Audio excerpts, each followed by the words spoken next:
Buenas tardes, nosotros somos el equipo 5 de la Universidad Autónoma del Estado de Hidalgo de Ciencias de la Salud, de la carrera de Psicología.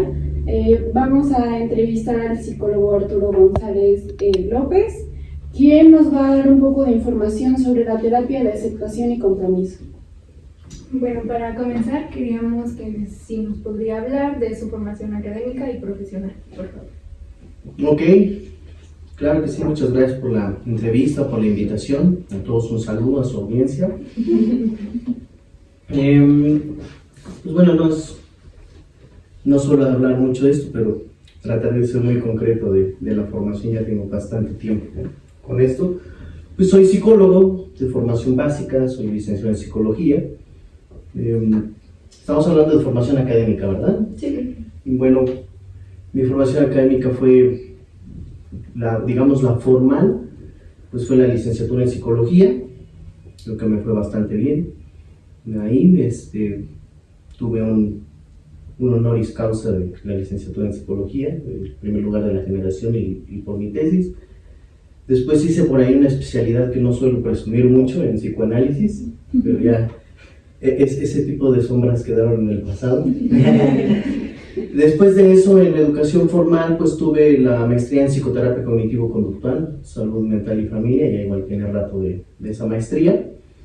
Ahí tuve a mi mentor, que yo sigo considerando mi mentor y para mí el mayor representante en México de las psicoterapias conductuales contextuales, desde ciencia conductual hasta FAB-IBT, obviamente pasando por aceptación y compromiso, que es Michel Reyes Ortega. Es uno de nuestros máximos representantes mexicanos en el mundo de las terapias conductuales contextuales, o como muy coloquialmente se le conoce, de tercera generación. Él me dio un módulo justamente que se llama Tendencias Contemporáneas de la Terapia Cognitivo-Conductual, que es donde se da esto. Después, por fortuna, me dejó esa materia que ahora yo doy en esto de psicoterapia cognitivo-conductual. Y él me arrancó de la TCC y me enseñó lo que era la terapia conductual contextual desde la ciencia de la conducta. Me llevó primero por mindfulness, activación conductual, regulación emocional y un tanto de terapia analítica funcional. Me interesó y entonces ahí ya tuve las formaciones formales en psicoterapias conductuales contextuales. Mi primera formación formal justamente fue con Carmen Luciano, no sé si la identifican, es una española una de las vacas sagradas de la terapia de aceptación y compromiso. Por fortuna tuve un curso intensivo de terapia de aceptación y compromiso con ella ya hace 10 años, ya en el 2014 en Acapulco, que vino al Congreso Internacional de TCC ahí. Ahí también estuvo Michel Reyes, por cierto, y ahí estuve yo. Todavía era un cachorro de la terapia conductual contextual. Todavía creía mucho en la terapia cognitivo-conductual, pero bueno, ahí me formé en aceptación y compromiso. Posteriormente me formé en una certificación internacional en terapia dialéctica conductual, también un curso intensivo. Posteriormente tuve un entrenamiento en regulación emocional, validación y regulación emocional, luego una certificación internacional en activación conductual. Y ya después me especialicé en terapia analítica funcional, conocida como FAB. Y la penúltima formación después de FAB la hice en terapia conductual interpersonalmente orientada, conocida como IBT, de Glenn Callahan, que esa apenas está llegando a México. Esa la hice ahorita estamos 2024 ya, ¿no? Yo creo que esa la hice por ahí del 2021, 2022. Esa, y la última formación que hice, que fue como recapitular todo, que es donde ando más metido ahorita, fue en ciencia conductual molecular. Esa es la que ando trabajando más, en la donde me profundizo más en mi formación académica, pues formal, pues por ahí, ¿no? Y pues cursos y pues grupos colegiados, bla, bla, bla, que informalmente, que pues realmente es donde luego le pescas más cosas, ¿no? Ahí, chidas, pero pues eso en general, ¿no? Pero que sea orientador y de ayuda. ¿Nos podría hablar sobre su modelo de terapia, por favor? ¿El que ejerzo? ¿O a qué te refieres? En este caso vamos a estar abordando sobre la terapia de aceptación y compromiso. Nos gustaría saber qué enfoques ha tenido o qué diplomados abordado sobre esta terapia. Ok, ¿como qué formación en ACT? Vamos a decirlo. Bueno, pues en ACT mi primer acercamiento formal fue con Carmen Luciano, por fortuna, en terapia de aceptación y compromiso. Después hice varios workshops que se le llaman, ¿no? No sé si estén familiarizadas con ese nombre, pero pues es como un fin de semana de meterte a estudiar con alguien que es así bien picudo en esa terapia y te forma, ¿no? A nivel sobre todo metodológico y técnico y ya no a nivel teórico. Es decir, tú entras ahí ya sabiendas que se va a ver la cuestión metodológica y técnica. Entonces en ACT, pues sí, me formé con ella, con Fabián Maero, un argentino muy fuerte igual en terapia de aceptación y compromiso. Y después estuve trabajando, que todavía sigue vigente, pero la empresa, bueno, aquí donde estamos en SIAP, tuvo una colaboración con PsyContext, se llama, es una empresa de capacitación y divulgación en terapias conductuales y contextuales. Y empezamos a tener diplomados y certificaciones internacionales, las trajimos a Pachuca, y en eso tuve una formación con el doctor Francisco Ruiz, que es el vicepresidente del Instituto Internacional de Terapia de Aceptación y Compromiso de Madrid, España. Ahí tuve la formación de desmantelamiento de pensamientos negativos a través de la difusión cognitiva sobre la terapia de aceptación y compromiso. En cuanto a mi mayor especialización en ACT, bueno, yo tengo más formación en aceptación, difusión, contacto con el momento presente, acciones comprometidas y valores, y mi área de trabajo actualmente, mi área de trabajo es con adultos varones maduros. Es un área nueva realmente para chambear, o sea, con dones, ¿no? Con ñores. Entonces, pues son más renuentes a la terapia. Normalmente no vienen como muy a gusto, casi siempre me los pasa al área infanto-juvenil, a los papás, el abuelito, el tío, como que andan dando lata en la familia, ¿no? Pero bueno, pues como que vienen aquí, pues ha sido bastante interesante. La terapia de aceptación y compromiso me ha abierto mucha apertura y más la terapia analítica funcional, pero en cuanto a terapia de aceptación y compromiso, pues ese es el modelo que mayormente manejo, y también soy un terapeuta de pareja.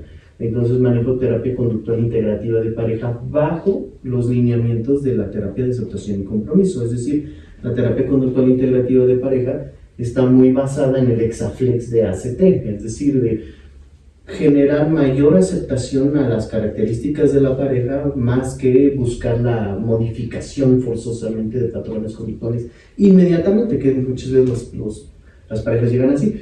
Y pues no sé si contesto la pregunta con eso. Sí. Y entonces, pues, Sí. sigamos. Bueno, también nos podría comentar sobre su participación en un artículo de investigación aplicable en el enfoque. Bueno, en cuanto a aceptación y compromiso, hemos trabajado en grupos colegiados sobre la divulgación y publicación de artículos, ¿no? Finalmente. A mí me gustaría platicar sobre un artículo que ahorita se está manejando, donde estoy dentro. Ese es donde más me gustaría profundizar, si me lo permiten, claro. O sea, más que hablar de unos que ya participé, estoy como muy apasionado, y que es la aplicación de un protocolo de terapia de aceptación y compromiso hacia las sobredemandas que vienen por las modificaciones ambientales planetarias. Algo así me voy a permitir el juicio como ACT para el fin del mundo, me voy a entender, o sea, para ser juicioso y rápido, ¿no? Estamos trabajando en ello con otros colegas, porque pues vienen cambios climáticos significativos, simplemente el cambio del agua, y pues determinantemente es un protocolo que puede venir bastante bien. ¿En qué nos estamos basando? Bueno, participé en el COVID, fue donde participé en divulgación de artículos de protocolos de terapia de aceptación y compromiso ante el COVID. Eso es donde estuve más participando. Ahí justamente estuve de la mano de Michelle Reyes, justamente, ahí también estuve de la mano con miembros de aquí de la clínica, con Sandra Becerril, también otra terapeuta conductual contextual aquí, muy afamada y muy buena de Pachuca. Estuvimos trabajando sobre ese modelo y estuvimos trabajando también con ese artículo y ese modelo en salubridad. No sé si se acuerdan este hospital inflable que hubo aquí en la Diosa de los Vientos, pues bueno, ahí se aplicaba el protocolo, lo aplicamos aquí en SIAP. Se aplicó en varias clínicas y estuvimos trabajando con ese modelo. Anteriormente, en divulgación científica, estuvimos en el manejo de contingencias de terapia parental, es decir, terapia para padres, en terapia infantil y de adolescentes. Esa terapia para padres son manejos de contingencias para dar herramientas de cómo actuar ante pues, trastornos de la conducta, trastornos del estado de ánimo o trastornos del aprendizaje de sus hijos. Y entonces ahí se metió ACT en la parte de evitar la sobreprotección para que los padres puedan generar bastante tolerancia al malestar privado, es decir, emocional, cognitivo o sensorial, para poder dejar de sobreproteger, ¿no? Finalmente los hijos, pues por ahí es donde hemos andado. Ok, bueno, muchas No hay gracias. nada. Bueno, ya para iniciar con la entrevista, la primera pregunta que le queremos hacer es, ¿Cómo describiría la influencia del contextualismo funcional en la base teórica de la... El contextualismo funcional es una corriente metodológica. Esa corriente metodológica viene desarrollada o se desdobla justamente de una filosofía de la ciencia de la conducta. ¿Qué quiere decir esto? La terapia de aceptación y compromiso y otras como activación conductual, dialéctica conductual, según Hayes está ahí, porque ahí tienen paréntesis, terapia analítica funcional e IBT, son terapias de marca, ¿no? Conductual, contextual se le conocen, pero que vienen desglosadas de una metodología de la ciencia conductual, molar y molecular, no vienen de ciencias estructuralistas. Vamos para allá. Contextualismo funcional, vamos a dividirlo. ¿Qué es lo que se busca demostrar en la filosofía de la ciencia de la conducta? Número uno, que nosotros nos vamos a basar en modelos funcionalistas versus modelos estructuralistas. Un modelo estructuralista es el que ya te dice, o sea, la receta de cocina y esto le queda a todos. ¿Como cuáles? Todos los modelos de segunda generación, o sea, las terapias mediacionales como la TCC o las terapias vivenciales como las humanistas gestálticas son estructuralistas, aunque esos comeflores de los humanistas digan que no, son estructuralistas, mis hermanos. Entonces, ¿qué quiere decir estructuralistas? Esto es lo que vas a hacer y esto va para todos. Entonces, modelos funcionalistas como la ciencia de la conducta y el modelo conductual contextual y el funcionalismo contextual te dicen lo que tú tienes que ubicar en las personas son las funciones de comportamiento y no los contenidos de comportamiento. Las funciones de comportamiento son, como dice, cómo funciona el Homo sapiens como especie de acuerdo a su contexto. O sea, y entonces, de acuerdo al funcionamiento de su contexto y al aprendizaje de su historia de reforzamiento, es realmente cómo reacciona y los recursos que tiene para adaptarse o no a su contexto. Dicho esto, tú vas a ubicar cuáles son las funciones conductuales y son las que vas a intervenir y no te vas a enganchar con contenidos. Vamos a poner un ejemplo de ciencia conductual molecular según la física. Te dice Einstein, el tiempo es relativo, no existe el pasado, ni el presente, ni el futuro. ¿Sale? Porque es relativo en las dimensiones. Entonces, imaginemos que tenemos un paciente que siempre te está hablando del pasado, ¿no? Que te diga, no sé, es que yo no puedo olvidar a mi expareja, ¿no? Y ya tengo 5 años y no la olvido, y no la olvido, y no la olvido. Un modelo estructuralista, por desgracia, se iría con esa finta, ¿no? Como este brother está clavado en el pasado, ¿no? Y le cuestionaría eso y que perdone. Mamá de media, ¿no? O sea, que tiene que soltar y no lo sé. La ciencia de la conducta y el contextualismo te dirían, ¿para qué nombra tanto a su ex? ¿Cuál es la función de eso en su presente? Según la física, ese pasado no es pasado, es presente, porque lo está usando en el presente. No importa que le haya sucedido en otro momento, él lo sigue usando. Eso que lo sigue usando está basado en la física, no en ninguna teoría psicológica. Lo adopta la ciencia de la conducta como una ciencia pura y se da cuenta pues que es cierto. ¿Por qué? Porque el Homo sapiens está compuesto de los mismos elementos físicos que cualquier elemento de este universo, solo que bajo ciertas condiciones contextuales se formó esta especie. ¿Me doy a entender? Entonces, si lo vemos de esa manera, ¿cuál es la función de que lo nombre? Empiezas a analizar su contexto. Él evita O sea, por ejemplo, cuando está en su casa vive con sus papás, oye, haz esto, haz esto, haz esto, haz esto. No, es que estoy deprimido por mi ex, no hago ni nada. Ah, ok, anótalo. Ah, es que sus amigos, vete, brother, vamos a salir, te voy a presentar a unas amigas. No, es que ando triste, ¿no? Yo no voy. Ok, por mi ex. ¿Ya te estás dando cuenta para qué lo hace? ¿Cuál es su función? Y así puedes ir, ¿no? Tú le pones a trabajar, oye, ¿por qué no trabajamos en unas cuestiones valiosas nuevas en la terapia? No, es que mi ex no puede. Entonces te está diciendo, utiliza ese contenido, o sea, mi ex lo utiliza para evitar hacerse responsable en casa, para evitar conocer personas nuevas, para evitar lo desagradable de las nuevas cosas. Entonces, ¿qué vas a hacer con la terapia de aceptación y compromiso? Ubicas eso, e identificas esa función, y entonces tú te vas dando cuenta de la relación, de cómo funciona con su contexto. Lo haces aceptar. ¿Qué tiene que aceptar él? Tiene que aceptar lo desagradable, que le puede ser responsabilizarse en casa, conocer nuevas personas, y que va a haber elementos desagradables. Y tiene que aceptar que lo de su ex es un pensamiento y una emoción natural como cualquier otra, fundamentalmente, y que si él se fusiona, es decir, físicamente, se fusiona con ese pensamiento, se convierte en el pensamiento y funciona a través del pensamiento, y no funciona a través de su contexto. Esta persona está desapegada de su contexto presente, me doy a entender, y está fusionada con su pensamiento. La ACT lo defusiona, que es una técnica, ahorita la vemos, lo defusiona de su pensamiento, aceptando que va a pensar. Piensa en una vaca. ¿Ya la tienes? ¿Ya la tienes la vaca? Piensen en una vaca. Ahora es blanca. Ahora vuela. Ahora tiene casco, rosa fosforescente, donde salen los cuernos. ¿Existe esa vaca? No existe. Pero todas la pensaron y la sintieron. Prueba directa, no todo lo que piensas y sientes existe. Eso es lo que hace la terapia de aceptación y compromiso, aceptar que vas a pensar y sentir, porque no eres una máquina que se puede formatear y que olvida. Pero no porque lo pienses y sientas quiere decir que es real o que debes relacionarte y fusionarte siempre con él. Es natural en nuestra especie.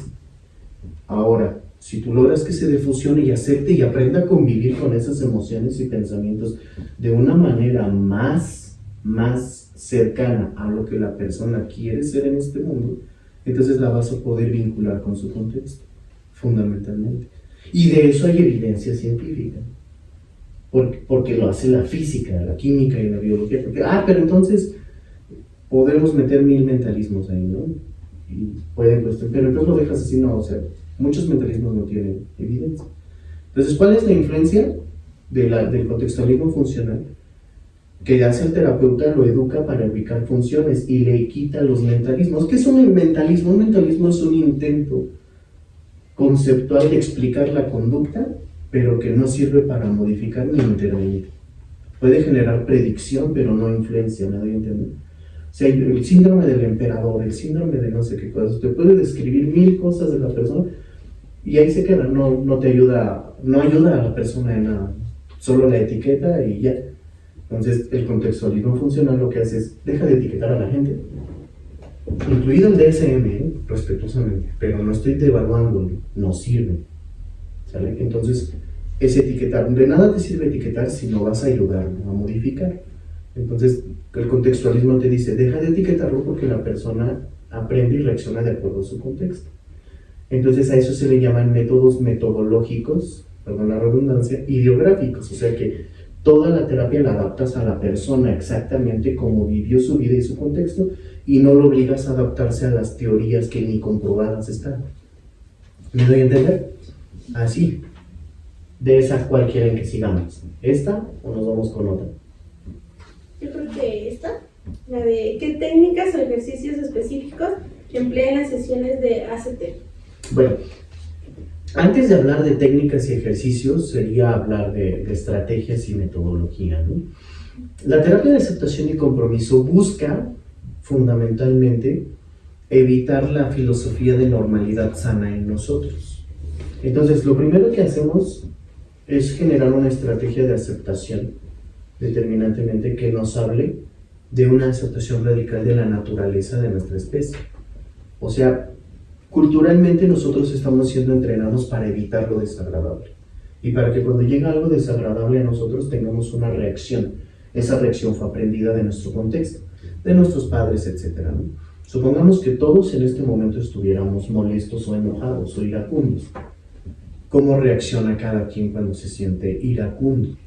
¿Vale? Yo podría agarrar la mesa y aventarla, ¿no? Y gritar. Alguien podría quedarse callado y dejarme de hablar, no lo sé. Esas reacciones tú las aprendiste. Entonces, casi la mayoría de esas reacciones son para evitar sentirte enojado o para evitar lo que te está haciendo enojar. Entonces, la terapia de aceptación y compromiso lo que hace es aceptar que el enojo es parte natural de nosotros y que se puede trabajar para tener una reacción que te enorgullezca más cuando estás enojado. Cuando están enojados ustedes, ¿cómo les gustaría reaccionar? Piénsenlo, de una manera que las acerque más a la persona que ustedes quieren ser. Alguien me diría, calmado. No, no es calmado. No estás calmado. Cuando estás enojado, ¿cómo te gustaría reaccionar? A diferencia de cómo reaccionas. Para eso, pues lo primero, estrategias y técnicas que se usan se le llaman procesos analógicos. Los procesos analógicos vienen de una teoría que se llama marcos relacionales, que es la base de la terapia de aceptación y compromiso. La teoría de los marcos relacionales te habla justamente que nosotros vamos formados día a día por un marco que nos enseña el contexto a relacionarnos. ¿Me doy a entender? Entonces, si yo digo teléfono celular, tú sabes relacionar el nombre, la palabra, las letras teléfono celular con ese aparato e inclusive con una imagen del teléfono celular. Tienes relaciones. Ese es un marco de relación. Ahora, ve eso en las reacciones de emociones o pensamientos desagradables. Tú ya relacionas el enojo con cierto tipo de cosas. De hecho, cuando tú le preguntas a un paciente, cliente o el nombre que les guste poner, ¿sabes? ¿Y cómo reaccionó tu pareja? Se enojó, pero no te dice realmente cómo reaccionó. Para él acá el enojo está relacionado con gritó, aventó cosas, etc. Ya hay una relación. Entonces lo que hace la terapia de aceptación y compromiso es analizar cuál es su marco relacional, ¿sabes? Y dejar de atacarlo y generar un marco de relación nuevo y en este marco de relación nuevo enseñarle nuevos recursos para la vida. Un ejemplo fue lo que hice. En lugar de empezar a cuestionarle sus pensamientos privados o personales, les puse un ejercicio analógico, que imaginen una vaca, y en eso les demostré que vas a pensar y sentir cosas y que no todo es cierto. Y no tuve que acalorar la situación, no tuve que debatir contigo. Ya después de que aplico el ejercicio y te demuestro, por ejemplo, ahí, que puedes aceptar pensamientos y emociones desagradables, ya lo aterrizo al pensamiento y emoción desagradable que estás viviendo. ¿Me debe entender? En el ejemplo, bueno, pues la añoranza que tienes de tu expareja y lo que piensas de tu pareja, pues es como la vaca. Es un pensamiento ya aprendido y lo vas a estar evocando constantemente. Como reacciones al pensamiento de la añoranza, es lo que podemos trabajar. ¿Cómo reaccionaron al pensamiento de la vaca? ¿Me doy a entender? Tal vez en las emociones agradables es más fácil reaccionar. Entonces, ¿qué técnicas? Técnicas son, yo no le llamaría técnicas, ¿sabes? Porque técnica es mucho más del ámbito estructuralista, como terapia cognitivo-conductual. Va más ahí como una técnica, no sé, no voy a nombrar. Y pues más que nada son ejercicios analógicos. A diferencia de la terapia cognitivo-conductual u otros enfoques, los procesos analógicos como analogías, metáforas, paradojas, ejercicios atencionales y experienciales no son técnicas acá. Acá son procesos psicológicos básicos que tienes que usar todo el tiempo para que trabajes en un marco relacional diferente al que el paciente está enganchado. Si tú empiezas a atacar y a cuestionar el marco relacional directo de tu paciente va a mostrar las mismas defensas que regularmente lleva a cabo. Si lo sacas de eso, va a ser más plausible va a ser más flexible y más abierto, y también vas a tener una relación terapéutica más cercana y sin que tengas como que estarlo regañando, ¿no? Finalmente, o debatiendo o invalidándolo finalmente. Entonces, son ese tipo de ejercicios. ¿Cuáles son los que más usamos? Analogías, metáforas, puedes usar cuentos, leyendas a manera de analogía y metáforas, paradojas. Las paradojas físicas son de lo mejor, ¿no? O sea, una paradoja, ¿no? Por ejemplo, quiero dejar de tomar, entonces para dejar de tomar, este fin me voy a poner una borrachera con mis amigos, pues ya de despedida, ¿no? Y entonces tú como terapeuta, qué paradójico, brother, a ver, ¿te quieres alejar del alcohol? Acercándote al alcohol. Cuéntame, yo no lo entiendo. ¿Cómo es que acercándote más al alcohol te vas a alejar del alcohol? Eso aplica también para sus ex, ¿no? O sea, es como, o sea, te quieres alejar de tu ex, y para alejarte de tu ex te vas a ir a motelear una última vez. O sea, qué paradójico, ¿no? O sea, según la ciencia de la conducta, pues entre más te estés acercando a algo, pues más entrenas ese comportamiento. Ese es un ejercicio, digo, en resumen, ¿no? Puede ser mucho más amplio. Entonces, por eso se usan esas parábolas, entre otro tipo de estrategias analógicas, para su intervención en terapia de aceptación y compromiso. Es lo que nosotros podemos usar. Ya sobre eso tú te puedes decir, ¿no? O sea, depende el principio básico que quieras abordar. Los 6 principios básicos son aceptación, difusión, contacto con el momento presente, yo observador, valores y acciones comprometidas. El que yo acabo de dar, por ejemplo, la paradoja de acercamiento y alejamiento, es una cuestión más de aceptación, pero puede haber cuestiones de difusión, ¿no? La difusión cognitiva, lo que busca, que es un principio básico, la difusión cognitiva lo que busca es que primero aceptes que estás pensando y sintiendo y puedas observar tus pensamientos y emociones sin fusionarte con ellos. ¿Han visto Harry Potter? ¿Alguien de casualidad? ¿Has visto Harry Potter? Sí. El director Albus Dumbledore tiene un elemento que se llama el pensadero, y lo que hace es sacar sus pensamientos y ponerlos ahí para que no se le olviden para él, ¿no? Pero nunca se van, siempre están presentes esos pensamientos, pero no los utiliza en ese momento. Así se está difusionando, ¿sí me doy a entender? No siempre los anda rumiando, ¿sí me estoy dando a entender? O sea, lo que acabo de hacer es un ejercicio analógico, ya después se lo explico al paciente a él, o le pregunto, ¿cómo esto puede aplicar en ti con ese pensamiento? O sea, en lugar de ponerme a debatir el pensamiento, le enseño lo que es un pensamiento para que él siga funcionando así. ¿Sí me doy a entender? Sí. Son técnicas de esa índole, de esa magnitud, ¿no? Podemos hablar de muchas más, pero si quieren seguimos avanzando. Y, por ejemplo, en ese caso de a qué rango de edad le parece prudente o se le facilita más trabajar este enfoque y por qué? Yo he visto sobre mi experiencia y lo que veo, por ejemplo, aquí la ACT en adolescentes es genial, por ejemplo, ¿no? En adulto joven, sí, yo creo que lo vería más en adolescentes y adulto joven, es donde más efectividad le veo. Una de las metas de la terapia de aceptación y compromiso es la flexibilidad psicológica. La flexibilidad psicológica, pues por ejemplo, el que tú te abras a analizar un contenido cognitivo como un pensamiento que puedes aceptar y dejar de engancharte con él, requiere mucha apertura de alguien, porque alguien te puede decir, no, yo te quiero seguir enganchado, con otras palabras. Los adolescentes y los adultos jóvenes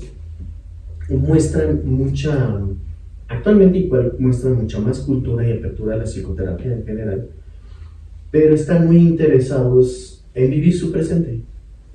O sea, tienen una mayor capacidad para estar más constantemente en su presente, y sus edades de desarrollo o sus estadios de desarrollo justamente se lo permiten, aparte que tienen una neuroplasticidad mayor, ¿no? Entonces, este tipo de población responde muy bien a la terapia de aceptación y compromiso, les es más fácil aceptar y les es más fácil independizarse de muchos elementos desagradables. En poblaciones como de 45 años en adelante, que por ejemplo es donde yo estoy, y que aún así utilizo ACT, son personas que por lo regular traen más excedente de comunicación, ¿me doy a entender con ello? Es decir, que hay mucha queja y poca escucha. Entonces, entender un concepto o psicoeducar conceptos cuesta más trabajo con ellos. Tú le puedes psicoeducar un concepto y es como si no te hubiera escuchado. Me doy a entender. O sea, no sé si conozcan. Pónganse a alguien como en la mente de alguien de unos 55 años, que anda muy enganchado. Por ejemplo, un varón de 55 años que siempre piensa que tiene la razón. Dile que lo que está pensando solo es un pensamiento. ¿Me doy a entender? Puede ser que no reaccione diciéndote, sí, es un pensamiento y lo voy a difusionar. O cualquier otro tipo de elemento. Entonces, con ellos cuesta más trabajo. Entonces, con ellos tienes que ser menos psicoeducativo y más analógico todavía. Adaptarte mucho a ello.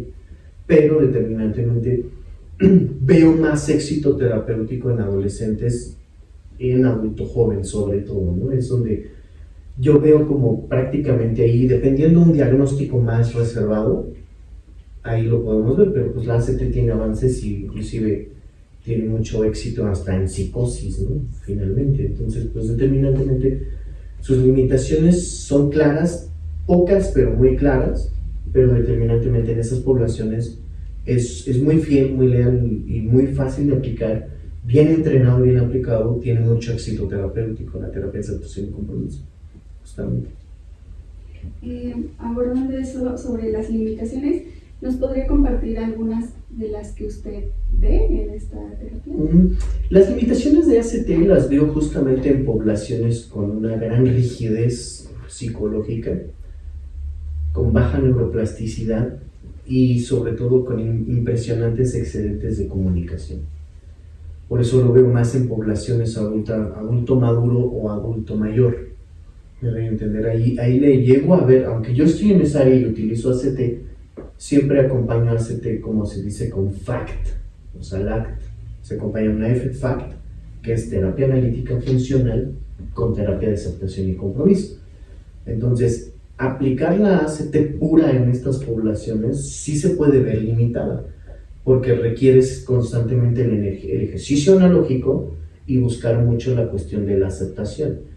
Pero con este tipo de poblaciones, el lenguaje técnico, la psicoeducación o ese tipo de estrategias prácticamente son estrategias nulas para ellos. Ellos necesitan técnicas más en vivo, más prácticas y más basadas en un análisis funcional de la conducta. También la ACT, pero determinantemente con ellos debes tener mucha atención de cómo la técnica, estrategia que tú vas a aplicar puede en realidad, en lugar de ayudar, reforzar la conducta problema. Entonces sale la conducta problema en la terapia y si tú en ese momento para contrarrestarla intentas hacer una técnica de psicoeducación o algo, en lugar muchas veces de modificarla o ayudar, terminas como premiando la conducta, o sea, reforzándola y haciéndola más grande.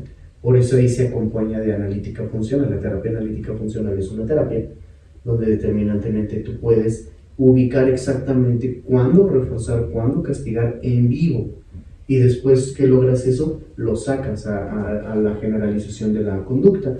Si eso lo haces conjunto con analítica funcional, la ACT, tiene mayor éxito. En esas poblaciones la ACT pura se ve limitada porque como hay mucho excedente de comunicación, no te permiten la intervención regular de la terapia de aceptación y compromiso, ¿no?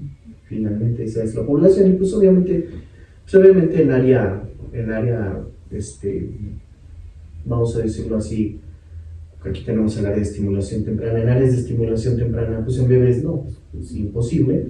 Y pues bueno, la limitación que viene metodológicamente, pues justamente es en personas que no son, en este caso, verbalmente competentes, ¿no? O sea, como por ejemplo, trastornos del desarrollo como autismo, cuestiones por el estilo, no se aplica terapia de aceptación y compromiso.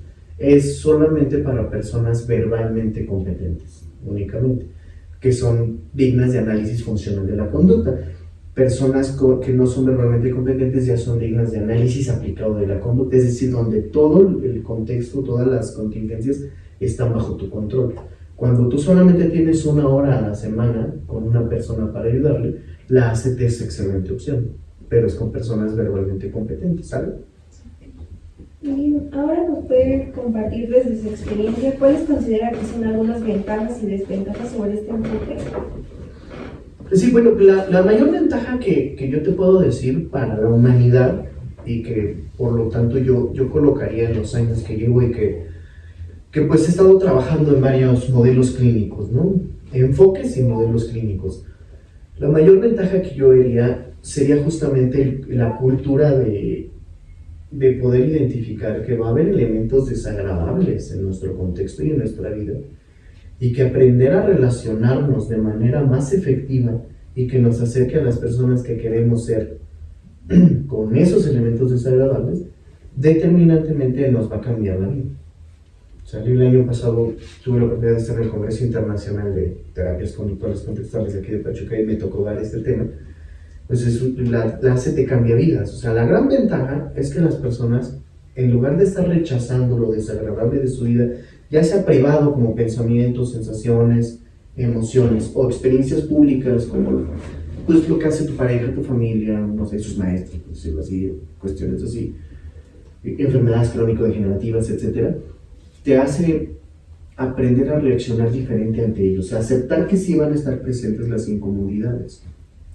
Dice su autor Hayes, ¿no? O sea, la ACT te invita a darte cuenta que puedes vivir una vida rica, plena, significativa, una vida que vale la pena vivirse, aún con lo doloroso que está en ella.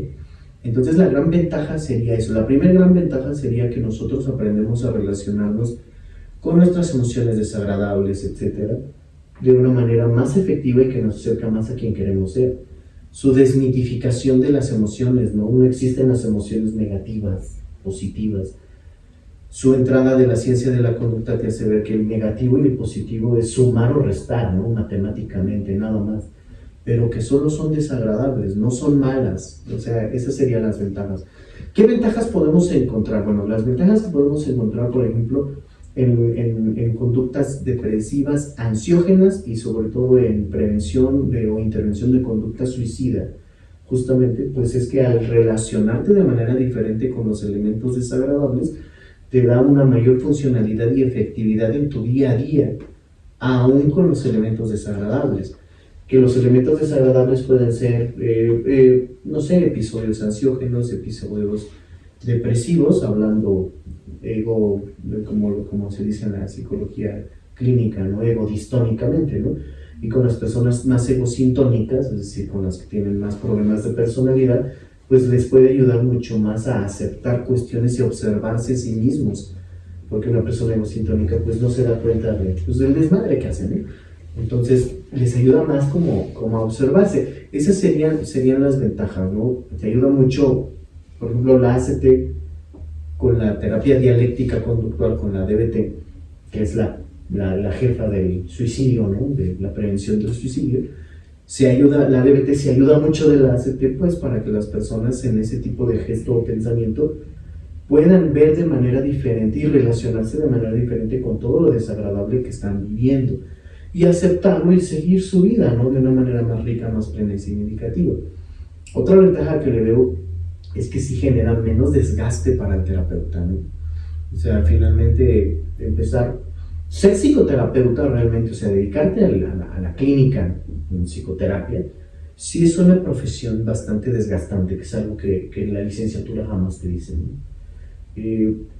Ya dedicarte, sí, los terapeutas están muy propensos al burnout, a muchas cuestiones, es una profesión de alto riesgo emocional, fundamentalmente. Entonces, modelos como ACT facilitan el trabajo y desgastan menos emocional y cognitivamente al terapeuta. O sea, le hace aceptar los avances y los no avances del paciente, y también le hace ver que una terapia no siempre tiene que finalizar con una sonrisa de parte del paciente, que a veces va a acabar el paciente con una emoción desagradable y que es parte de su formación y proceso, y que no todo lo que sucede dentro de la terapia es tu culpa. Hay muchas cuestiones que tú haces lo mejor que puedes con los recursos que tienes. Claro, hay que adquirir recursos, ¿no? Hay que estudiar, hay que prepararse, pero esas son grandes ventajas, ¿no? Fundamentalmente. Hablando de desventajas, las desventajas, bueno, Una de las desventajas que yo observo en la terapia de aceptación y compromiso, pues es que justamente hay muchos pacientes que no tienen la disposición directamente para aceptar las cuestiones desagradables. Entonces, la gran desventaja es que la terapia de aceptación y compromiso, a pesar de todas sus herramientas y estrategias determinantemente, con este tipo de población se puede ver limitada o desaventajada, porque una gran inflexibilidad psicológica, como dice la misma aceptación y compromiso, aunque este término ya está en controversia, cae mucho en desesperanza creativa. La desesperanza creativa pues es cuando tú ya sientes que pues, no hay nada que hacer, ¿no?, para mejorar. Entonces, cuando se cae en desesperanza creativa, la gran desventaja es que puede ser desgastante para el paciente y el terapeuta sacarlo de la desesperanza, ¿no?, fundamentalmente, e intervenirlo desde ahí. El desgaste puede ser la desventaja, ¿no?, y el que puede caer el terapeuta luego en la misma normalidad sana, en querer sacar y sacar y sacar a su paciente, y que no se da cuenta que el paciente puede llegar a un nivel y de ahí ya no va a moverse en ese modelo y que necesitaría otra cuestión. ¿Sale? ¿Algo más? ¿Qué estrategias utiliza para ayudar a sus clientes a comprometerse con sus valores y llevar a cabo acciones significativas en sus vidas? Aquí estamos hablando entonces de valores y acciones comprometidas, ¿no? Finalmente nos estamos metiendo en los últimos dos principios básicos de Exaflex, de terapia de aceptación y compromiso. Estrategias de revalorización, primero que nada, ¿no? O sea, el poder comprender lo que es un valor de valía, valor de importante, fundamentalmente, no valor moral. De hecho, los valores jamás se pueden juzgar moralmente, los valores desde ACT, ¿sale? No podemos criticar, o sea, primero que nada es ubicar, ¿no?, cuáles son los valores, cuáles son sus valores de ustedes. A ver, ¿qué es lo más valioso que tienen en la vida? ¿Quién me lo quiere decir? ¿Quién me quiere? Mi familia. Tu familia, bien. Yo me baso mucho en el respeto, siento que sí es la base de... Ese es valor moral. Ah, ok, sí, perdón. Las cosas más valiosas, tu familia es valiosa. Yo voy a decir una, y de ahí me siguen. Algo muy valioso en mi vida son los videojuegos. Pónganme otros. Ustedes. La música. La música, vamos a ponerlo ahí. ¿Qué más? La familia es muy válido, totalmente, muy valioso. También para mí y mi familia. ¿Qué más? Dígame. Los amigos. Tus amigos, bien. ¿Qué más? ¿Qué más les es valioso? ¿Mascota? Claro, ¿cómo se llama? Cookie. ¿Y es un gato, perro, pájaro? Es una perrita. Bien. Cookie, de Chihuahua. Bien, ¿qué otro valor? Mi pareja. Tu pareja, claro. Ahí está. Perfecto, bien. Lo que hacemos en terapia de aceptación y compromiso es que los pacientes se empiezan a dar cuenta de lo que es valioso en la vida sin juzgarlo. Me voy a entender, sin juzgarlo. Por eso puse el ejemplo de los videojuegos. O sea, hay poco eso, sí, para mí sí es valioso y esperaría que mi terapeuta me ayude a que yo tenga acciones comprometidas para estar en contacto con los videojuegos, sin que él juzgue que eso es valioso o no para mí. Sí me doy a entender. Las estrategias de revalorización o de identificación de valores tienen que ver con lo que es más valioso en la vida para el paciente o lo que quiere que sea más valioso, fundamentalmente. Básicamente, los valores son la guía, son la vela, son el timón de la vida. En cuanto más cercano estés a tus valores, tendrás una vida mucho más plena. Entre más alejado estés de tus valores, tendrás una vida menos plena. Los valores se utilizan bajo técnicas de contraste también. Como por ejemplo, a ver, ¿me repites tu nombre? Dana. Dana, a ver, imaginemos que Dana es nuestra paciente. ¿Sale? E imaginemos que Dana nos está contando pues, de un desmadrito que le hizo a su pareja. ¿Sale? Y que tiene la razón, ¿no? Yo sé que es imposible, pero vamos a ponerlo, ¿no? Finalmente. Imaginemos que ella dijo, ¿tu pareja se llama? Rafael. O sea, normalmente pregunto su nombre al paciente de su pareja, pues para ubicar su preferencia inmediatamente, ¿no? No le voy a decir, ¿tienes novio o novia? ¿No? Lo voy a entender. Entonces, de que no se vea juzgado, que no se sienta juzgado. ¿Cómo se llama tu pareja? Rafael, ¿no? Que me inventen nombres maneros. Ok, imaginemos que Rafael, o nos quieres contar qué te molesta de Rafael o invento de volada. De volada. Llegó tarde Rafael, ¿no? Y eso le molesta mucho a Dani, inclusive la puntualidad es uno de sus valores. Es algo muy, muy, muy importante para ella. ¿Sale? Dejen de delatar a Dani. Están viendo que lo quería que lo inventara. Entonces, Dana directamente como que pues se enojó, válido, creo que sí, Rafael tiene claro que para Dana es muy valioso la puntualidad y llegó media hora tarde, imagínate, para mí que es muy valioso, y Milagro lo esperaba, ¿no? O tal vez no le quedaba de otra en esa ocasión. Entonces llega y entonces ella comienza a gritarle e insultarlo. ¿Sí me doy a entender? Entonces vamos a apelar a sus valores. Primero que nada sería como, a ver, Dana, hay que validar, ¿no? Primero que nada, pues sí fue algo, ¿no? O sea, yo en tu lugar hubiera reaccionado igual, probablemente, ¿no? No lo sé. Creo que ya lo había dicho, ¿no? Si Rafael lo tiene claro, como que mala onda, ¿no? Y luego ni te aviso. Y podemos meterle más validación por ahí, ¿no? Para que no se sienta juzgada. Pero al final me pregunto si la forma en que reaccionaste te acerca a la persona que tú quieres ser. O sea, gritar e insultar te acerca a la persona que quieres ser tú. O mejor aún, la forma en que reaccionaste te acerca al tipo de pareja que tú quieres ser. Independientemente de Rafael, ¿te acerca o no te acerca? Entonces ahí lo que yo estoy haciendo es apelar a sus valores, no a mí. Yo no sé quién quiera ser, ella sabe. Entonces yo coloco la responsabilidad en ella y no en mí. En ningún momento le señalo que gritar e insultar está mal. De hecho, yo no sé ni siquiera si eso está mal. Pero me interesa saber si eso representa lo que ella quiere en esta vida. Entonces yo ya puedo trabajar ahí, que acepte lo desagradable y que pueda comunicarse de otra forma con su pareja. Y qué otras estrategias podemos hacer para cuando él llegue tarde. Porque, ¿qué crees? No va a dejar de llegar tarde lo más probable. Porque es su forma de relacionarse con su contexto de él. Entonces es algo desagradable de tu pareja. ¿Cómo quieres tú reaccionar ante lo desagradable? Que te acerque al tipo de pareja que tú quieres ser, porque para ti es una parte muy valiosa de tu vida el área de pareja. Y ante algo valioso, ¿cómo quieres trabajar? ¿Me doy a entender? Ya cuando me lo define, la definición de cómo quiere reaccionar son acciones comprometidas. ¿Cómo le vamos a hacer para que logres esas acciones comprometidas? ¿No? Puedo enseñarle habilidades interpersonales, habilidades sociales o cuestiones por el estilo para que las lleve a cabo. Monitorearlo es parte para generar la adhesión, justamente. Ser muy validante con ella ante sus reacciones y no mostrarle de una forma juiciosa. Tampoco juzgar a su pareja. Me debe entender, es como ahorita pues Rafa, pues sí, probablemente no va a cambiar, ¿no? Y es la forma en cómo él ha reaccionado. O sea, no puedes tomar partido. Si tú juzgas o haces sentir juzgado al paciente, cliente, o qué nombre les gusta más, ¿no? Es indistinto.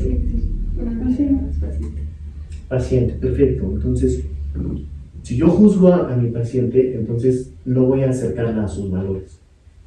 Y se va a alejar cada vez más. Las formas más efectivas, pues justamente es con revalorizaciones y que ubique nuevos valores, con contraste, ¿no? Fundamentalmente, y haciéndole ver que lo valioso, los elementos más valiosos que hay en la vida, tienen mayor representación directamente con, no podemos ver ahorita, el tiempo dedicado a. O sea, ¿no? Sin menospreciar, ¿no? O sea, ¿cuánto tiempo pasas con Cookie? ¿Y cuáles son tus acciones comprometidas que te acerquen a la, no sé, dueña que quieres ser? Sino ahí empiezo yo a contrastarla, a preguntarle cómo se siente como la dueña de Cookie.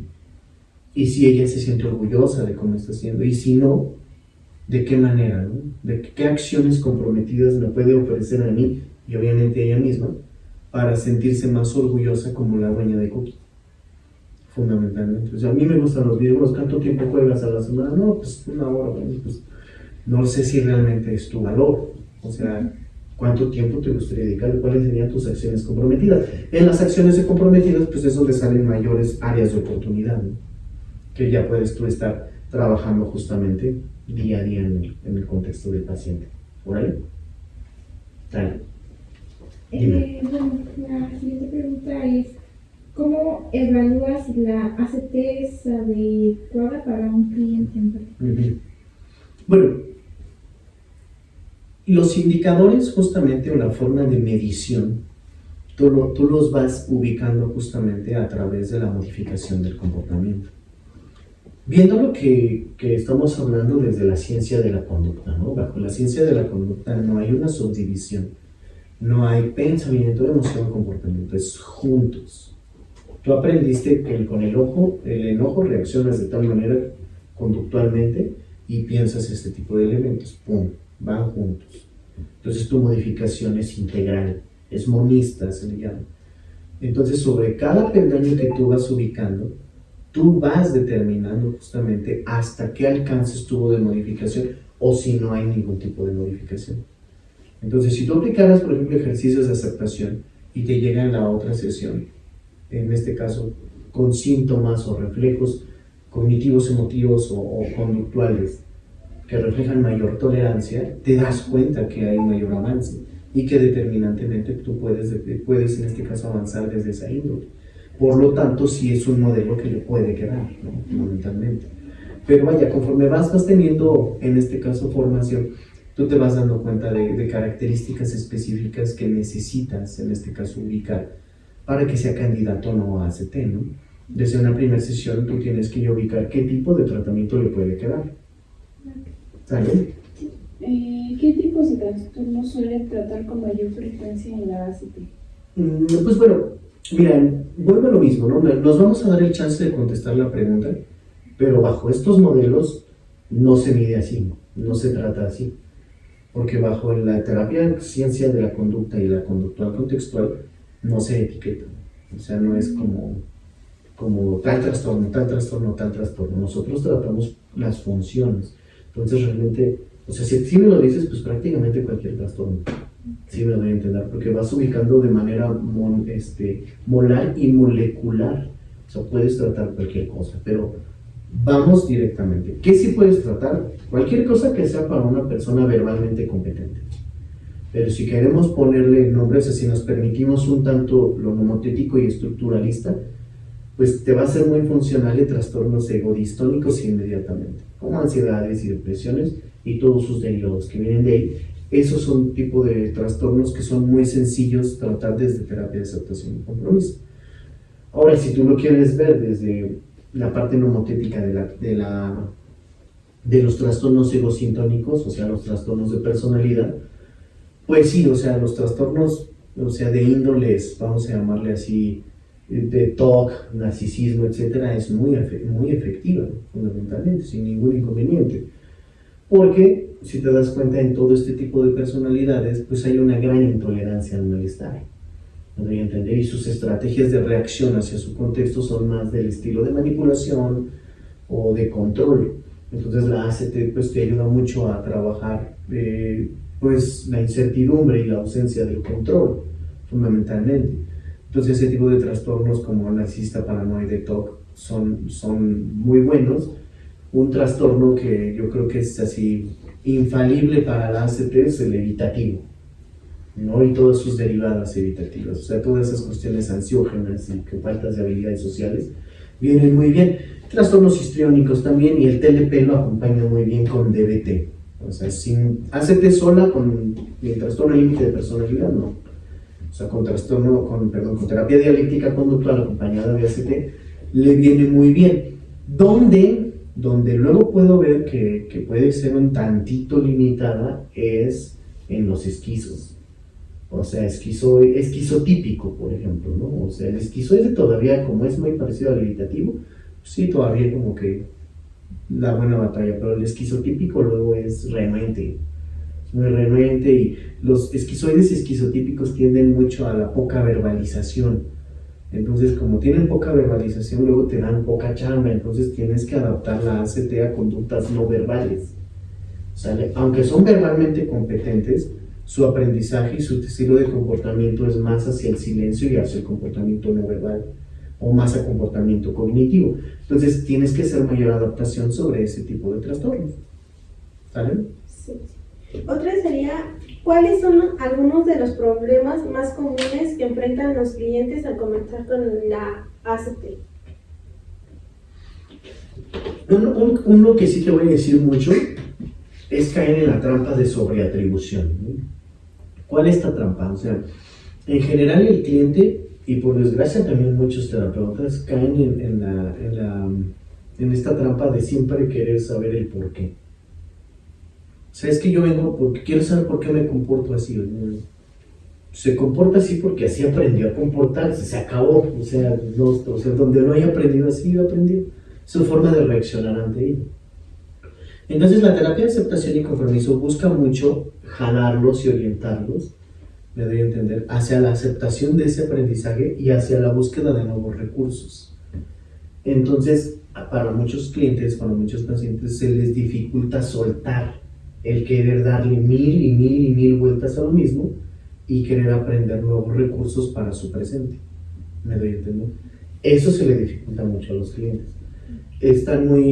Los clientes, todavía muchos clientes están muy enganchados con la creencia de sobrecontextualizar forzosamente, o sea, de que te tienen que dar mil detalles del pasado como para que tú determinantemente puedas intervenirlo.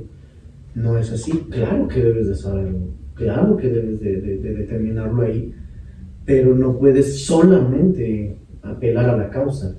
¿Me doy a entender? Entonces es ahí donde los clientes, los pacientes a veces se ven complicados, o sea, se ven con desagrado, porque quisieran que todo el tiempo habláramos de ello, etc. Pero pues si nosotros lo permitimos, entonces nunca terminas interviniendo.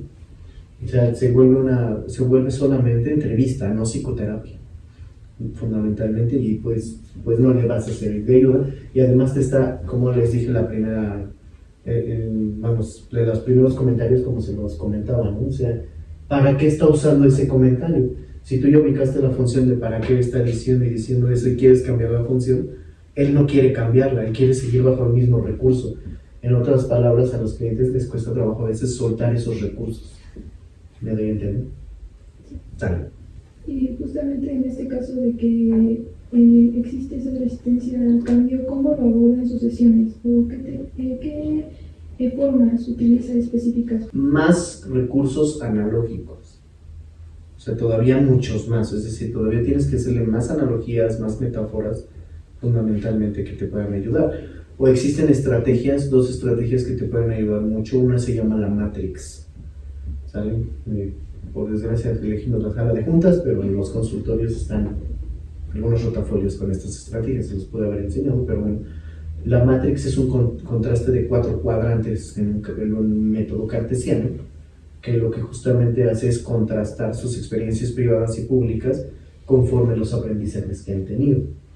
¿Sale? Ese tipo de estrategias como la Matrix te sirven mucho para que suelten ese recurso, ¿no? Y posteriormente a la Matrix viene otra estrategia, o sí técnica, por ejemplo, tu nombre se me olvidó. Alondra me estaba preguntando. Después la Matrix es una técnica, y después de la Matrix viene otra técnica que se llama el Aikido.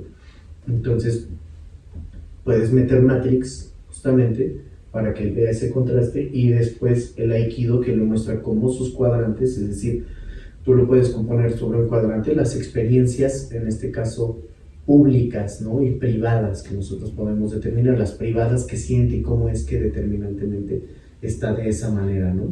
O sea, sobre esa parte, sobre otro cuadrante, cuáles son sus reacciones ante ello, ¿no? Fundamentalmente, cuando se siente de esa manera.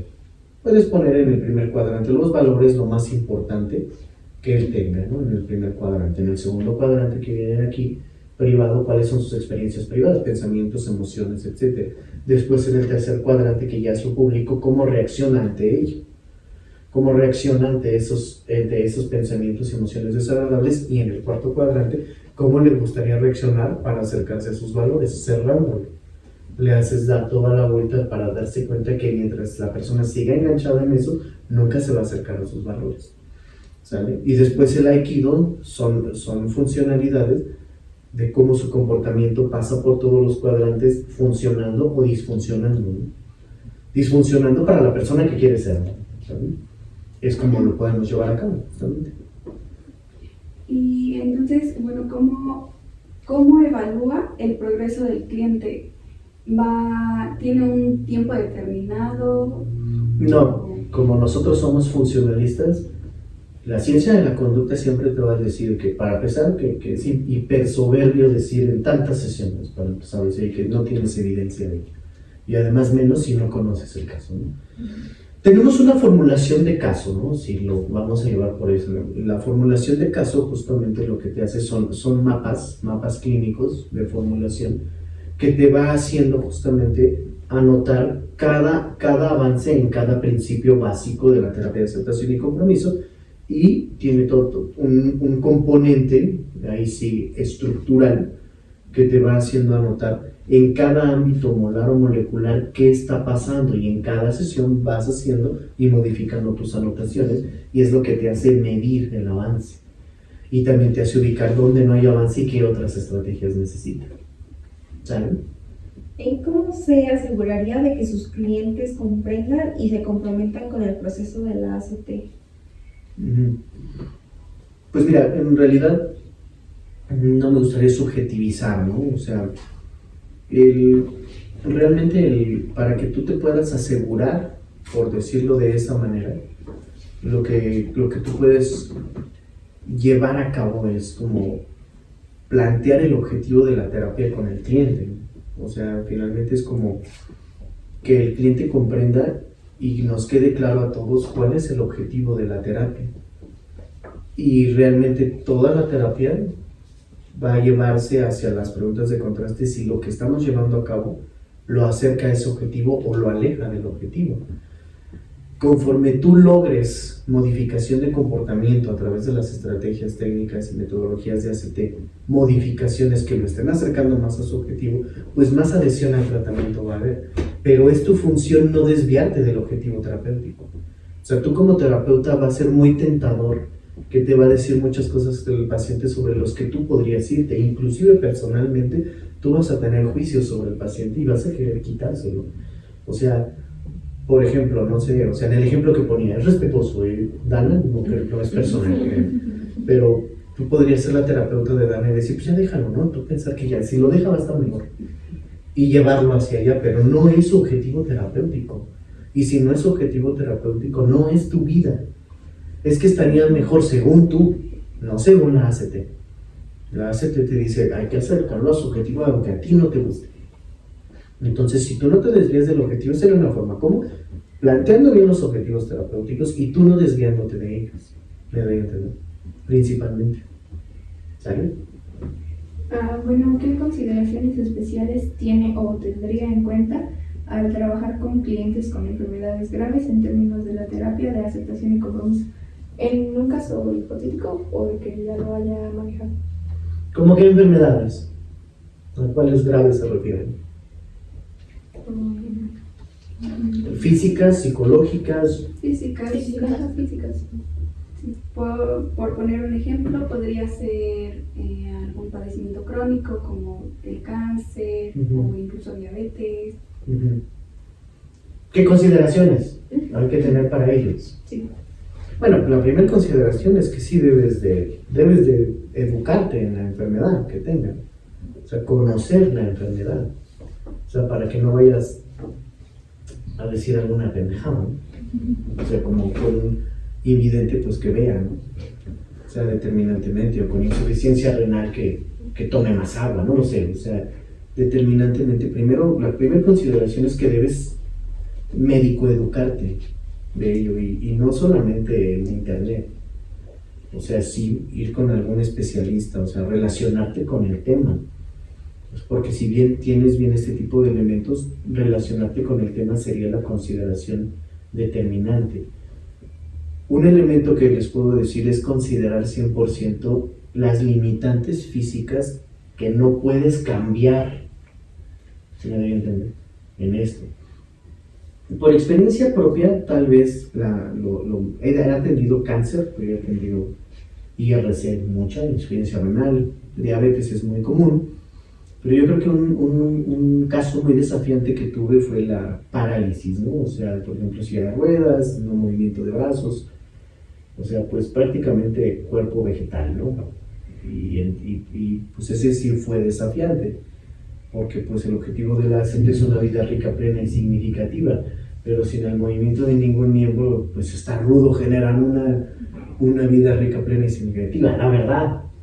Entonces debes de estar muy considerado de que qué limitaciones no van a modificarse y qué elementos sí puede llevar a cabo, porque el paciente se discapacita muchas veces más de lo que está, y además la familia puede discapacitarlo más, ¿no? En ese caso, pues justamente yo sabía que pues al menos un deporte no iba a hacer, ¿no? O sea, y actividad física no iba a tener.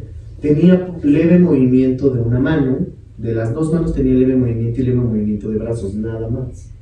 Entonces, ¿qué actividades puede llevar a cabo? Y ubicar bien las características de la historia de reforzamiento de la persona.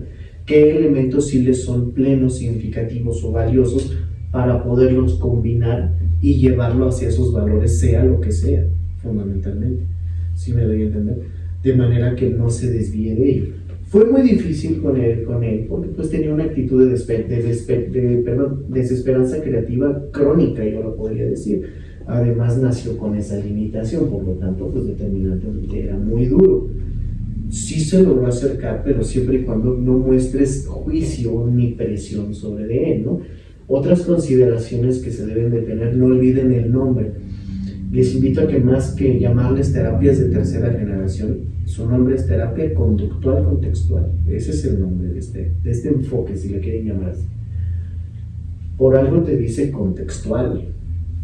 Hace poco que vino en el Congreso José Oliz, un español de Málaga, impresionante en terapia de aceptación y compromiso y en terapia integrativa de pareja.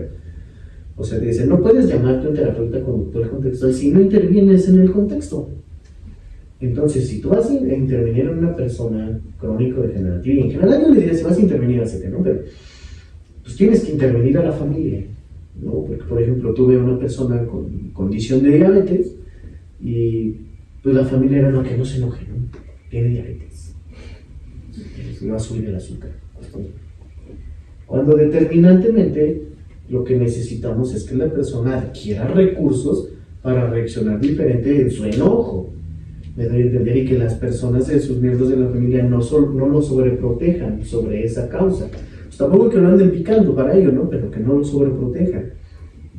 Entonces, una consideración es que también tienes que trabajar con la familia a nivel contextual para que la misma familia te pueda ayudar a que los objetivos terapéuticos se lleven a cabo. Y ahí es donde descubres muchas áreas de oportunidad. Por ejemplo, nosotros somos una clínica integral, aquí somos 11 terapeutas conductuales contextuales por especialidad de área. Por eso es que les decía, ¿no? En un área infanto-juvenil tienes un caso como el que te digo, nos llegó con una diabetes juvenil o cáncer o cuestiones así. Por eso muchas veces me mandan a mí al papá o a las especialistas en mujeres, en adulto maduro o mayor, para que también les des ACT individualizada y personalizada, para que cómo pueden sobrellevar lo que está con su hijo, que también ellos tienen que aceptar la limitación y reaccionar ante ello. Igual ahorita en marzo nos invitaron al día, el DIF, el Hospital del Niño DIF, tuvimos la fortuna de que nos invitó al Día Internacional contra el Cáncer Infantil, y la conferencia que dimos fue para padres, para generar una ACT en padres, con niños con cáncer, fundamentalmente, donde, por ejemplo, las mamás se ven muy autosacrificadas, ¿no? Y ven a su hijo como una enfermedad con patas, nada más. Tiene que cambiar, tú le tienes que enseñar a la madre que va a dar todo lo que pueda, pero que ella tampoco puede abandonar su vida personal para que pueda ser una mejor cuestión, aceptando y haciendo el diagnóstico como parte de su día a día, fundamentalmente. Fortaleciendo las áreas donde no hay limitaciones y generando hábito donde sí hay limitaciones, hábitos. O sea, pues, por ejemplo, si tú tienes una persona con insuficiencia renal, pues su hábito, por ejemplo, no va a poder andar en el lodo, en la tierra, pues ya es un hábito, simplemente en eso no se va a meter, o sea, ay, no, de tema yo no voy, gracias, pero hay mucho donde sí puedes irlo, a ver. Pero ya no se regenera, ya no lo haces, ya no lo pones, ya no le permites la visión, no manches, yo no puedo, luego y la tierra, pues sí, no, pero, o sea, más que una limitación ya se hace un hábito. La dieta, ¿no? La terapia te ayuda mucho sobre la dieta, o sea, para las enfermedades crónico-degenerativas, primero conocer su nutrición que debe de llevar y abrirse, ¿no? La mente de explorador, la mente de principiante, el contacto con el momento presente. A ver, tu dieta, ¿de qué se compone? ¿Qué vas a hacer? Tal, pues ejercicios atencionales de contacto con esa comida, ¿verdad? En un bocado, cómelo, descríbeme su sabor. No me gusta, bueno, pues te fusiona, te acepta ese disgusto, ponlo acá, sígueme describiendo el sabor, ¿no?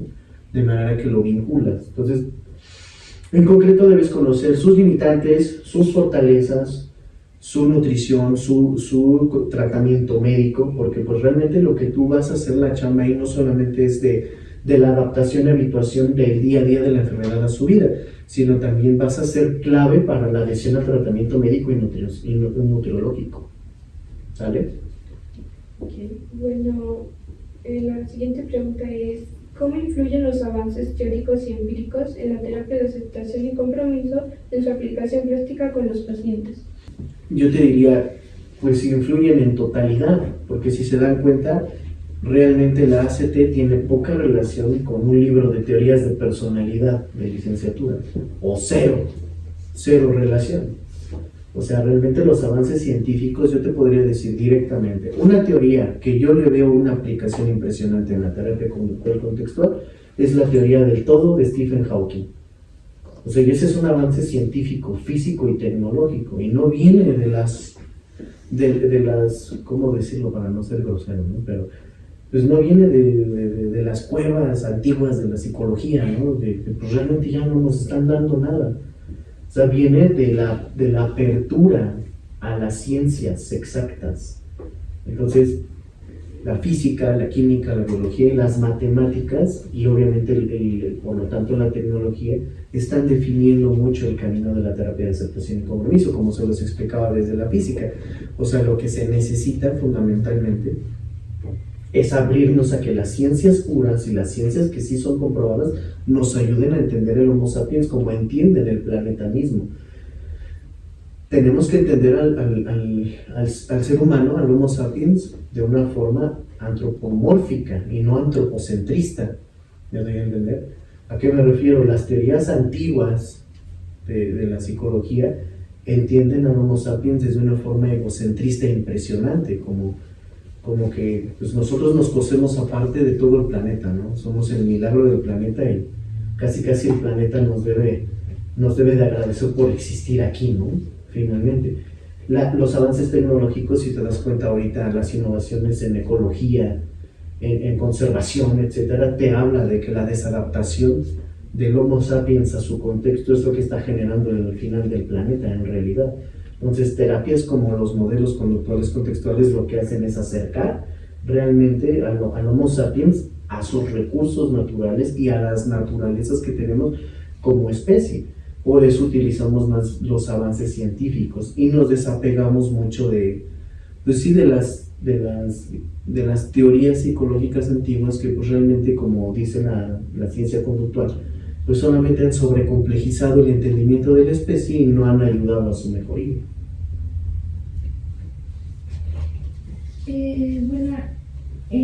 ¿Cómo puede la terapia de aceptación y compromiso ayudar a lidiar con las emociones difíciles o traumas pasados? Realmente, pues como te explicaba, pues es como el ejemplo de la vaca. O sea, lo que nosotros hacemos en ACT justamente es aprender lo que realmente es un pensamiento, una emoción y lo que llamamos un trauma, una experiencia desagradable, ¿no?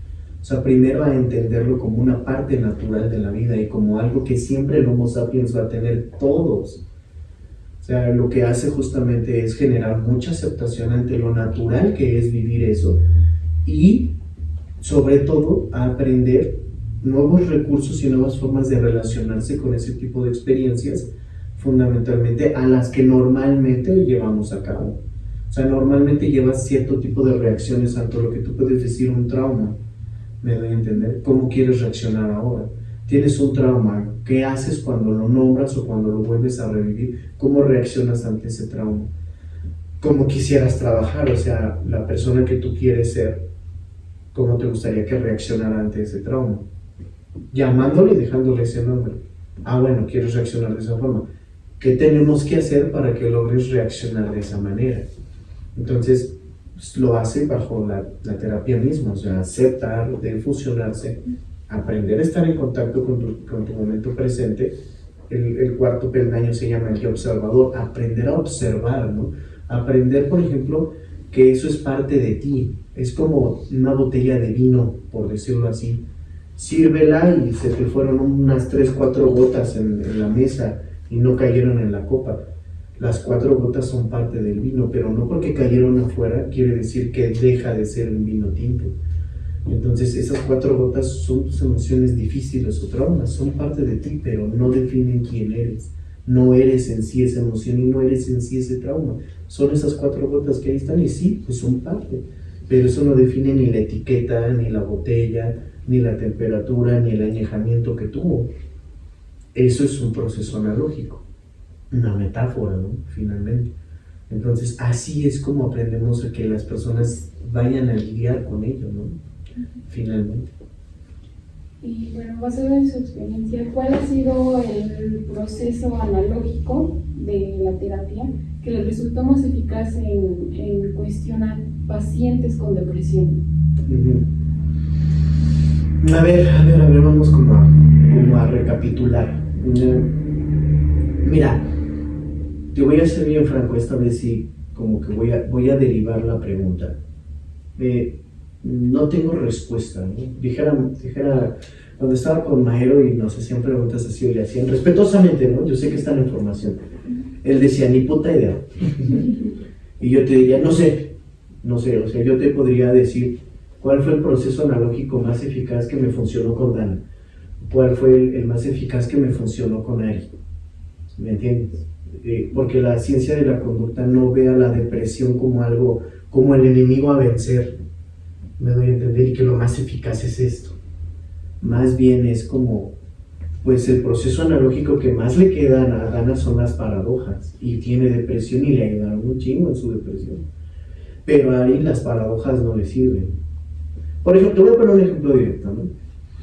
Antes aquí estaba otra terapeuta, o sea, a mí siempre se me ha hecho impresionante en psicoterapia ella, Annalise Melo, pero pues luego decidió ser abogada, ¿no? Ahora es la abogada de la clínica, por cierto, pero compartíamos el mismo terapeuta, y ella y yo tenemos una personalidad similar. A lo nomotético se nos conocería como con rasgos antisociales, ¿no? Entonces, nuestro terapeuta, que para mí es el más chingón de México en adicciones, Humberto Villa, nos aplicaba la analogía del epitafio, que es, consiste en un método analógico de decir, bueno, cuando te mueras, ¿qué quieres que diga en tu tumba? ¿No? Y así yo estaba, así era, pinche Humberto, a mí no me pongas esa mamada de técnica, a mí no me gusta. Pero pues si tú lees un libro de ACT te diría, la técnica del epitafio es genial, pero a mí no me sirvió. A mí me sirven más técnicas directivas o paradojas. Entonces, ¿qué te enseña la terapia conductual contextual? Que depende funcionalmente cada paciente, es la estrategia analógica que más le va a servir. No es en general, pero sí te puedo contestar la pregunta de otra manera.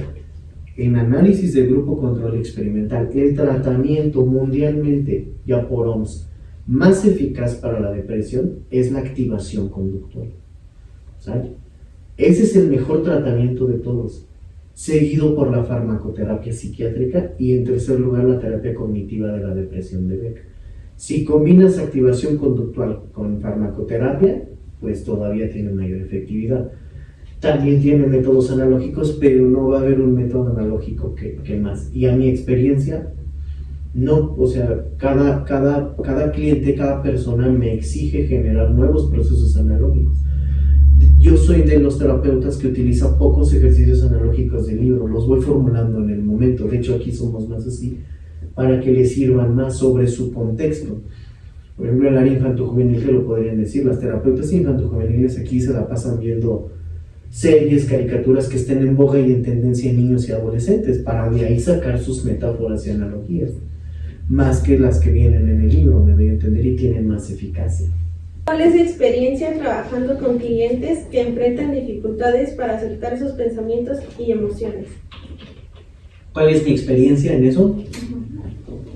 Más, o sea, si le cuesta más trabajo, si cuáles son como los retos a las personas que como que se niegan a aceptar lo que están viviendo, o sea, que son como más cerrados, o sea.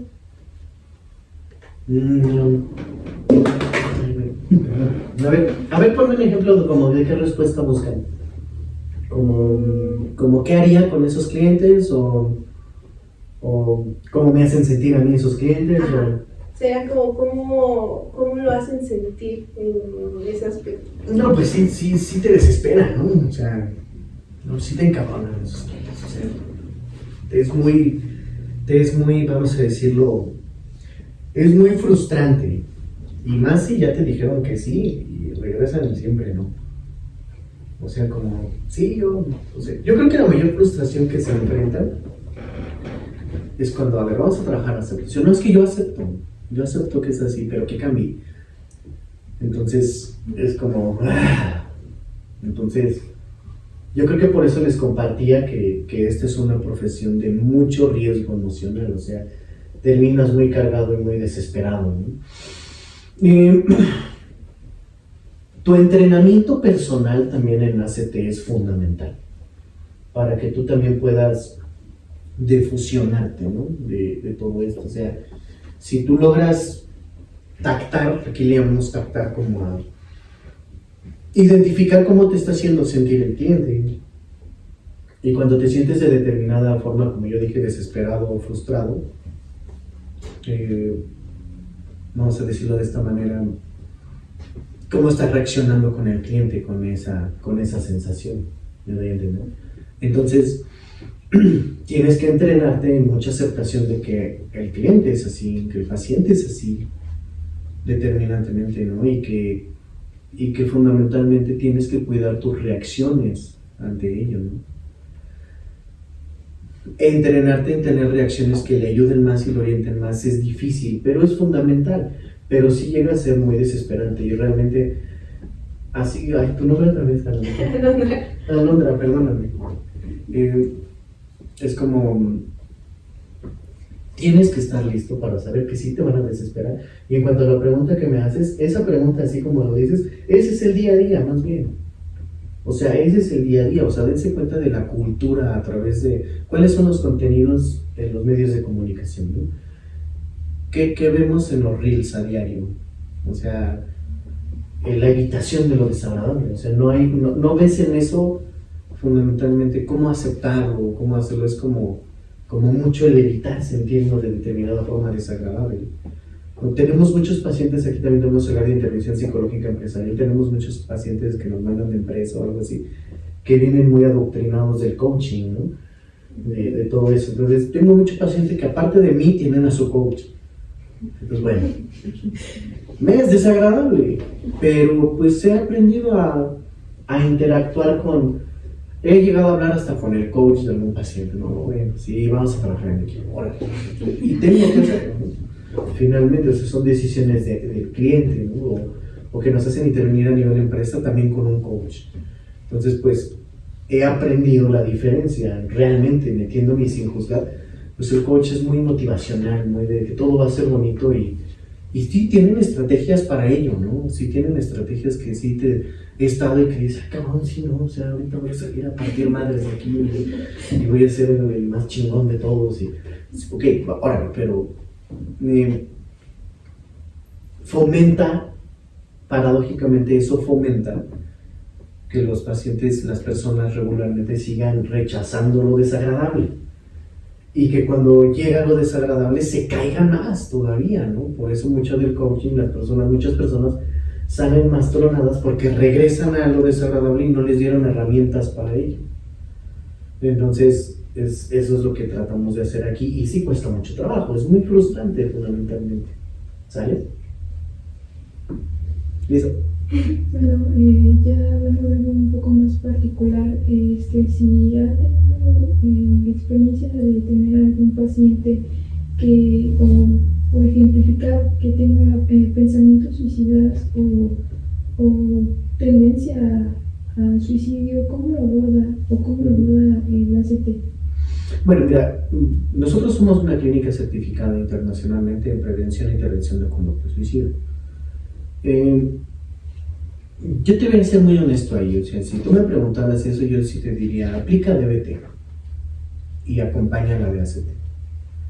O sea, ahí yo sí te podría decir, como hablábamos hace rato de desventajas o de limitaciones que estábamos hablando, o sea, aplicar en riesgo suicida pura, la ACT pura puede verse un tanto limitada o desaventajada, ¿no? Finalmente. Hagamos un brevario general, ¿no? O sea, para contestarte esa pregunta o para enseñarte a qué hacer tu pregunta, pues sí necesitaríamos mínimo un workshop de unas 16 horas, ¿no? Para ir entendiendo paso a paso. Pero te voy a hacer un resumen. O sea, primero que nada, con las personas que están en riesgo de contacto con pensamiento suicida, tienes que ser en extremo validante y no invalidar su deseo de quitarse la vida.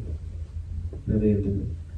O sea, número uno, sí ser muy validante de no decir alguna mamada como entiendo, pero vamos por acá, o sea como ser muy genuino de vaya que duro, te veo muy desgastado, sí creo que conforme has estado viviendo todo este tipo de elementos, pues sí determinantemente, pues creo que cualquiera en tu lugar podría pensar en eso, ¿no? O sea, a veces nos vemos tan rebasados en la vida, nos vemos tan saturados en todo esto, que pues tirar la toalla parece una opción, ¿no? Rápida. Y no obstante sí veo que ante tanto que estás sufriendo y viviendo es tan duro que tal vez renunciar a vivirlo diario puede ser una opción que a la mano pareciera dar descanso, ¿no? Fundamentalmente. Ahí está, válido. Y después conecto. Sin embargo, me pregunto, y ya cuando abres la pregunta te va a dar una gama de posibilidades para dónde orientar, hacia dónde orientar. ¿Qué es de lo que tienes que orientar ahí? Se hace con DBT y regulación emocional. O sea, se acompaña de ACT porque lo que tienes que ubicar pues son los hábitos y los elementos más valiosos que tú puedas tener. Perdón, que el paciente pueda tener. Y acercarlos con aproximaciones sucesivas a ello. ¿Me doy a entender? Sin embargo, en lo que vamos abriendo la oportunidad a la decisión y al análisis, ¿por dónde podríamos comenzar para regularte? Primero, para que descanses de tanta presión. O sea, estás muy presionado, te tiene todo esto. ¿A qué nos podríamos acercar para primero darnos un tiempo para ti y después resolver todo esto? Si me doy a entender, irlo aproximando. Es llegar a generar una gran aceptación de que sí tiene eso, tanto el cliente como tú, y después irlo aproximando, ¿no? Directamente hacia esos puntos. ¿Vale? En un gran resumen, ¿no? Pero pues es todo un protocolo.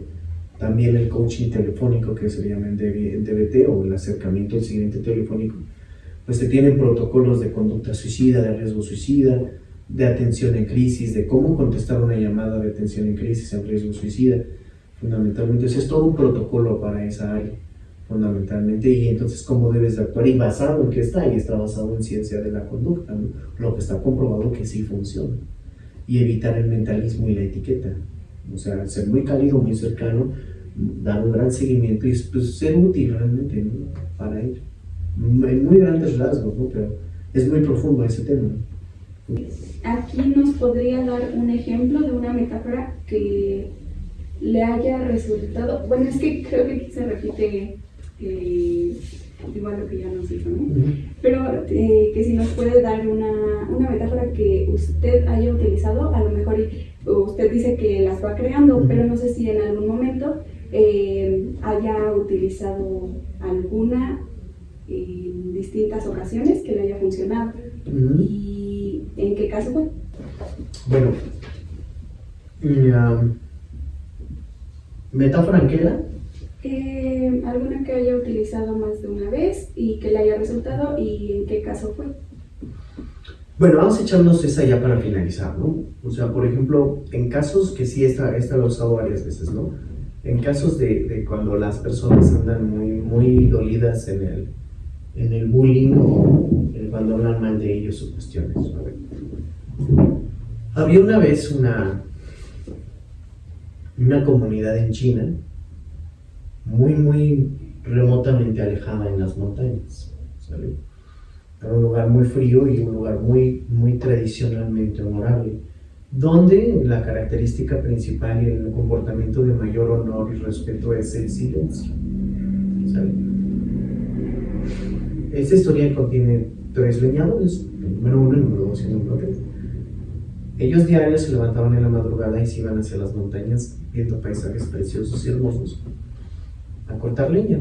Comían juntos, cortaban la leña, regresaban en el mayor silencio posible, ¿sale?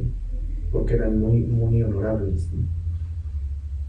El leñador número 1 tenía un familiar lejano en México, justamente aquí en Latinoamérica, y una vez ese familiar cercano le dijo que quería ir a verlo. Inmediatamente el leñador número 1 pensó, pues puede haber problemas si lo traigo, porque los latinos no somos los más silenciosos que digamos, fundamentalmente. Y al contrario, en Latinoamérica el silencio está como menos honorable.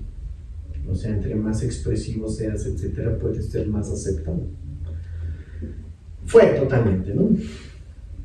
Estuvo algunos días, casi siempre lo puedo mantener encerrado, ¿no? Y un día salió y los acompañó, ¿no? Yo quiero ir a donde vas tú. Pasó las montañas y gritó, qué precioso paisaje, impresionante, qué hermoso esto, qué bellos árboles, qué rica comida. Y pues su primo lejano, el leñador, me decía, pues sí, gracias, ¿no? Fue muy silencioso. Y de regreso total, él estaba en la fiesta y en el esplendor y de la expresión, ¿no? Fue su último día y se fue. Al otro día van a trabajar y el leñador número 2 al número 1 le dice, ¿qué experiencia tan desagradable nos hiciste vivir? O sea, yo voy a hablar con el consejo de ancianos de la aldea para que jamás le vuelvan a permitir la entrada ni a tu primo lejano, ni a nadie de esas tierras que deshonraron tanto nuestra aldea. El leñador número 1 dijo, asintió, eres libre de hacerlo. Y cuando van de regreso, el leñador número 3 le dice, ¿qué experiencia tan preciosa me hiciste vivir? Eso es algo que le hace falta a nuestra aldea. El levantarnos, el reconocer, el hablar que vivimos en un paraíso y que los demás nos vean y haya mejores oportunidades para nosotros. Voy a hablar con el consejo de ancianos para que permitan más la entrada a todo esto. ¿Me voy a entender? Y ¿qué quiero dar a entender con esto? No está en las manos ni del leñador 1 ni del hombre latino lo que el leñador número 2 y número 3 pensaban de él. Lo que el leñador número 2 y el número 3 piensan de él tiene que ver más en cómo ellos ven la vida y cómo fueron formados, más que cómo actuó él. En ese momento, en los casos que me dicen, lo aterrizo. Como por ejemplo, no está en tus manos lo que piense tal o tal persona de ti. Lo piensa y lo hace de acuerdo a cómo lo formaron, no de acuerdo a cómo tú eres. Está fuera de tu control. ¿Me doy a entender? ¿Qué me recomiendas que haga el latino? ¿Qué me recomiendas que haga el leñador 1? Puedes modificar el orden. Primero muchas veces pregunto, ¿qué me recomiendas que hagan los leñadores, el leñador 1? ¿Qué me recomiendas que haga el latino? Como es una metáfora, siempre tienen la solución, ¿no? Pues que no le importe, que siga siendo como es, que se apega a los codos. ¡Ah, qué casualidad! Ya tienes la solución, como en ti. ¿Quién es el leñador número 2 en tu vida? ¿Quién es el leñador número 3 en tu vida? ¿Y qué le recomendaste al latino? Pues, ¿por qué no tomamos tu consejo? ¿Sale? Esa es una que muchas veces uso. Esa me la robé del libro de Osho de Silencio. Justamente, le metí lo de latino, ahí no viene lo de latino. Eso ya se lo introduje yo. Pero listo, espero que les haya sido de orientación y les agradezco mucho la entrevista. Muchas gracias por su tiempo y por compartirnos sus conocimientos y su experiencia. De verdad se lo agradecemos muchísimo. Todo sería el final. Muchas gracias a ustedes. Fue muy agradable, les agradezco mucho.